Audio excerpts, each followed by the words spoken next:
একজন পুরুষকে জিজ্ঞেস করা হলো যে আপনার জীবনে সব থেকে গুরুত্বপূর্ণ মহিলাকে। সে হালকা করে হেসে বলল আমার স্ত্রী। অপরজন একটু আশ্চর্য হয়ে বললেন, বাকিরা তো সবাই মা বলছে।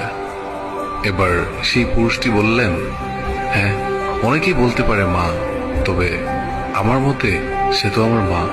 সে আমাকে জন্ম দিয়েছেন, তিনি তো আমাকে ভালোবাসবেন। তার সাথে তো আমার রক্তের সম্পর্ক, তার পেট থেকে আমার জন্ম।